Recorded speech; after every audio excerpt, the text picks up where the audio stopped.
नमस्कार दोस्तों, target with PS Parihar channel में आपका स्वागत है। सुबह की इस वीडियो में ऐसी सूचनाएं होती हैं जो विभिन्न समाचार पत्रों पर छाई हुई होती हैं और विद्यार्थियों के लिए आवश्यक होती हैं। तो आइए शुरू करते हैं और देख लेते हैं कि आज के समाचार पत्रों में विद्यार्थी जीवन से संबंधित कौन कौन सी सूचनाएं हैं। तो वीडियो को जल्दी से लाइक कर दें, शेयर कर दें। जिन छात्रों ने चैनल को अभी भी सब्सक्राइब न किया हो तो जल्दी से सब्सक्राइब कर लें ताकि आप लोगों को इसी प्रकार की ऑथेंटिक अपडेट से सबसे पहले मिलती रहे। आगे बढ़ने से पहले एक सूचना है उन विद्यार्थियों के लिए जो विद्यार्थी पीसीएस की तैयारी कर रहे हैं, पीसीएस प्रीलिम्स 2026 की तैयारी कर रहे हैं। वे सभी विद्यार्थी घर बैठे दिल्ली की बड़ी से बड़ी कोचिंग का नोट्स मंगवाना चाहते हैं तो यहाँ पर एक संस्था है राज फोटो स्टेट, जिनका कॉन्टेक्ट नंबर आप लोगों को स्क्रीन में दिख रहा होगा 9211705540। यहाँ से आप लोग नोट्स मंगवा सकते हैं जिस तरीके से ये मैंने मंगवाए हैं। पीसीएस मंत्रा के ये नोट्स है, 15 किताबें इन्होंने दी है। प्रीलिम्स के लिए काफी अच्छा स्टडी मटेरियल है। ये देखिए ज्योग्राफी, ये देखिए हिस्ट्री, ये देखिए पॉपुलेशन एंड अर्बनाइजेशन, कृषि, सब कुछ आपको मिल जाएगा घर बैठे। इसी तरीके से इनका टेस्ट सीरीज वगैरह अगर आपको मंगाना है तो टेस्ट सीरीज वगैरह भी मंगा सकते हैं किसी भी कोचिंग का। ये आप लोग यहाँ पर ये देख सकते हैं और नंबर वही है, संस्था भी वही। चलिए शुरू करते हैं फटाफट, जल्दी जल्दी। लेखपाल के 7,994 पदों पर भर्ती का विज्ञापन कल जारी हो गया। इसको लेकर के मैंने डिटेल्ड वीडियो बना दिया है, आप लोग जाकर के इसे देख सकते हैं। कल शाम को मैंने अपलोड किया है। इसमें इस बार सबसे बड़ी बात है कि पेपर के पैटर्न में पूरी तरीके से बदलाव कर दिया गया है। पहले प्रमुख बातें बता देता हूं, उसके बाद में मैं आपको बताऊंगा पैटर्न में क्या बदलाव हुआ है। इसमें लिखा हुआ है कि 100 अंकों की लिखित परीक्षा होगी। सरकारी नौकरी की तैयारी कर रहे युवाओं के लिए बड़ी खुशखबरी है। उत्तर प्रदेश अधीनस्थ सेवा चयन आयोग ने मंगलवार को राजस्व विभाग में 7,994 लेखपाल पदों पर भर्ती का विज्ञापन जारी कर दिया। यह भर्ती प्रारंभिक अर्हता परीक्षा पीईटी 2025 के आधार पर निकलने वाली पहली भर्ती है और ऑनलाइन आवेदन की डेट यहाँ पर 29 दिसंबर से लेकर के 28 जनवरी है। 29 दिसंबर से इसके लिए आप लोग ऑनलाइन आवेदन कर सकते हैं। 12वीं पास योग्यता मांगी गई है और ट्रिपल सी इस बार नहीं मांगा गया। चर्चाएं थी कि शायद इस बार लागू हो जाए। पहले भी लेखपाल में ट्रिपल सी नहीं था और अभी भी लेखपाल में ट्रिपल सी नहीं है। रही बात पेपर के पैटर्न की, थी पेपर के पैटर्न का बदलाव है यहाँ पर इस तरीके से ये देख सकते हैं। ये पहले का पैटर्न है और ये नए वाले नोटिफिकेशन का है। पहले क्या होता था कि सामान्य हिंदी के 25 क्वेश्चन 25 नंबर के, गणित के 25 क्वेश्चन 25 नंबर के, सामान्य ज्ञान के 25 क्वेश्चन 25 नंबर के और ग्राम समाज और विकास के 25 क्वेश्चन 25 नंबर के, यानी कि 100 क्वेश्चन 100 नंबर के आया करते थे। इस बार देख सकते हैं पूरी तरीके से अलग अलग कर दिया उसका।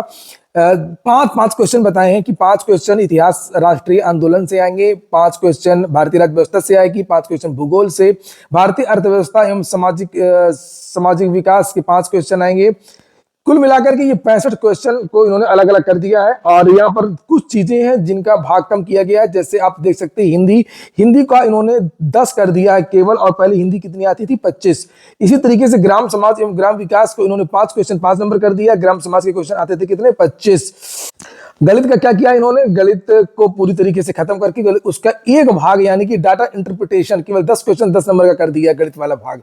ये तो सबसे ज्यादा जो बदलाव हुआ है वो हिंदी और गणित और ग्राम समाज एवं विकास। इसके बाद में ये इन्होंने जोड़ दिया है नया, आप देख सकते हैं कंप्यूटर। अब तो यूपी की सभी भर्तियों में कंप्यूटर और उत्तर प्रदेश से संबंधित सामान्य जानकारी। तो इस तरीके से अच्छी बात है, एक चेंज कर दिया है। कोचिंग वालों का भी समस्या होगी। और यहाँ पर एक और भर्ती के बारे में जानकारी दी गई है। लिखा है कि पुलिस में कंप्यूटर ऑपरेटर ग्रेड ए के 1352 पदों पर होगी भर्ती, आवेदन शुरू। तो कंप्यूटर ऑपरेटर की भी भर्ती आ गई है पुलिस विभाग से। देखिए, आप लोगों ने वीडियो को लाइक नहीं किया होगा, वीडियो को लाइक कर दिया करिए। सबसे बड़ी समस्या ये है कि मेरे चैनल में जितने भी छात्र हैं सारे पढ़े लिखे और होशियार छात्र हैं, लेकिन इतनी भी होशियारी मत करिए कि आप लोग चैनल को ही सब्सक्राइब ना करें और लाइक भी नहीं करते हैं। जबकि इससे इतर अगर कोई भी चैनल होता है उसमें तेजी से सब्सक्राइबर बढ़ते हैं, मैंने देखा भी है, और लोग लाइक भी करते हैं। लेकिन यहाँ पर क्या है कि लोग देखते हैं तो मगर लाइक नहीं करते हैं, जैसे उनसे कुछ पैसा ले लिया जाएगा। और निश्चित तौर पर पढ़ाई लिखाई से संबंधित, ये जॉब से संबंधित ये चैनल नहीं होता, तो चैनल की ग्रोथ इससे कहीं ज्यादा होती है। देखिए आप लोग इसमें क्या क्या महत्वपूर्ण चीजें हैं। समाचार पत्र में तो दो लाइन में लिखा हुआ है केवल कि 1352 पदों पर कंप्यूटर भर्ती आ गई है।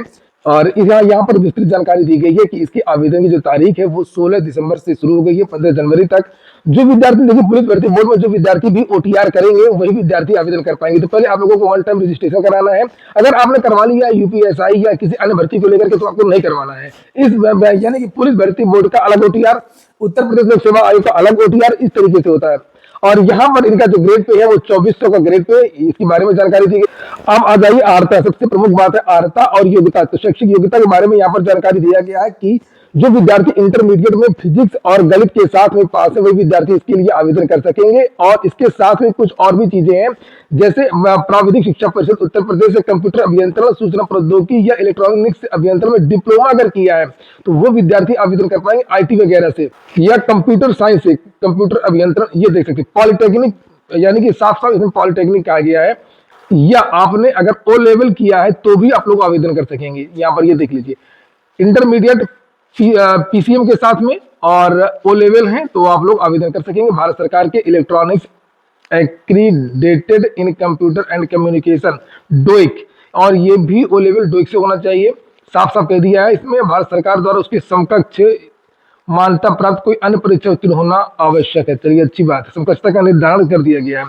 तो जो भी ओ लेवल के समकक्ष वो विद्यार्थी भी आवेदन कर सकते हैं। तो ये बात क्लियर हो गई। और कुछ पूछना हो तो बता दीजिए, कमेंट कर दीजिए, मैं बता दूंगा। एज के बारे में कहा गया है 18 से 28 के बीच के युवा इसमें आवेदन कर सकते हैं। बाकी चीजें आप लोग देख लीजिए नोटिफिकेशन में, मैं नोटिफिकेशन को डाल दूंगा अपने टेलीग्राम चैनल पर। टेलीग्राम चैनल को आप लोग ज्वाइन कर लीजिए, उसकी लिंक मेरे प्रत्येक वीडियो के डिस्क्रिप्शन में उपलब्ध रहती है। और जो लिखित परीक्षा होगी उसमें क्या पूछा जाएगा, यहाँ पर लिखा हुआ है 160 प्रश्न आएंगे, 200 अंकों के होंगे, कंप्यूटर विज्ञान के 80 क्वेश्चन होंगे 100 नंबर के, मानसिक सामर्थ्य 40 क्वेश्चन 50 अंक के, सामान्य ज्ञान के 40 क्वेश्चन 50 अंक के। लेकिन सबसे ज्यादा तो यहाँ पर ये कंप्यूटर डाल दिया भाई।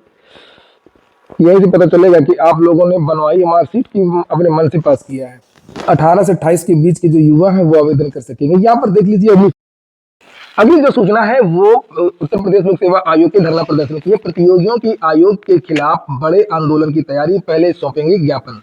तो अभी जो 15 दिसंबर को जो धरना प्रदर्शन हुआ था वो उस तरीके से रूप नहीं ले पाया जिस तरीके से छात्रों को उम्मीद थी, और कई सारी समस्याएं थी। पुलिस ने दबाव बनाया था, जो टॉप लीडरशिप के जो छात्र थे उनको घर पे डिटेन कर लिया था। वहां पर भी जो छात्र आ रहे थे उनसे अनावश्यक पूछताछ कर रही थी, और उधर जो छात्रों के गुट थे धरना प्रदर्शन के वो भी दो फाड़ हो गए थे। जैसे कि एक आरक्षण का एक मुद्दा निकल करके आ गया था, वहीं पर माइग्रेशन आरक्षण, कुछ लोग उसको माइग्रेशन बोलते हैं, कुछ लोग उससे आरक्षण बोलते हैं, लेकिन है वो आरक्षण ही मामला।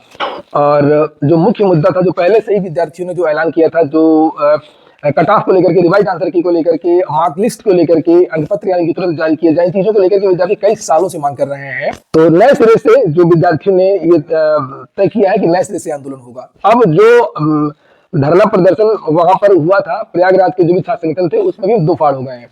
तो यहाँ पर देख सकते हैं बहुत सारे जो संगठन है वो एक हो गए। उन्होंने कहा कि अभी बड़े आंदोलन की तैयारी की जाएगी, पहले आगे में ज्ञापन दिया जाएगा। वहीं पर संयुक्त प्रतियोगी छात्र हुंकार मंच, जिसने अभी 15 तारीख के लिए धरना प्रदर्शन का ऐलान किया था, तो उसने भी कहा है कि हम भी आंदोलन चलाएंगे। और यहाँ पर लिखा हुआ है कि बुधवार को आयोग में ज्ञापन सौंपने का निर्णय लिया गया है। मंच के पंकज पांडे ने बताया कि रविवार को फिर से बैठक होगी जिसमें आंदोलन की रणनीति तय की जाएगी।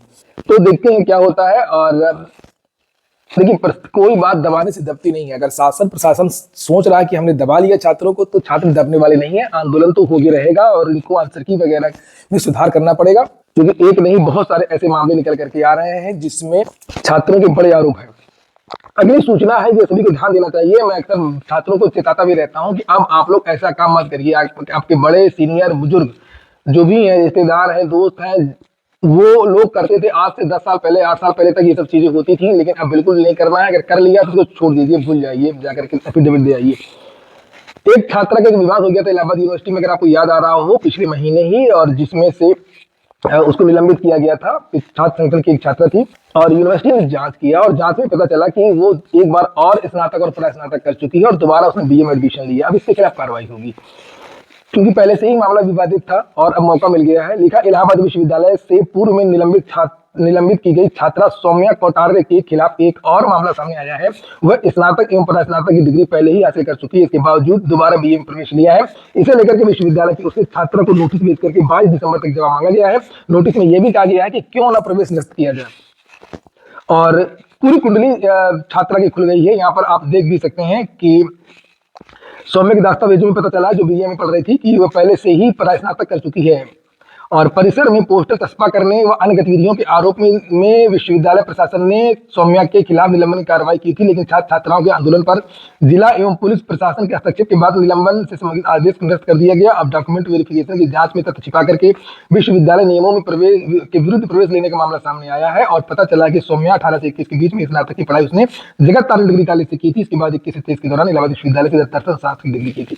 तो ये हाल है भैया, इसलिए आप लोग दोबारा हाई स्कूल, दोबारा इंटर, दोबारा बीए ये सब करना बंद कर दीजिए। एक और सूचना है उत्तर प्रदेश लोक सेवा आयोग की है। इसमें एक डाटा, यही सेम डाटा को लेकर के मैं वीडियो बना चुका हूं, आप लोग जाकर के देख लीजिए। शॉर्ट वीडियो भी मैंने बनाया है, लॉन्ग वीडियो भी बनाया है। और इसमें बताया गया है कि पीसीएस 2025 में कौन कौन सी पद है। लिखा आबकारी निरीक्षक के 123 और नायब तहसीलदार के 105 पद हैं।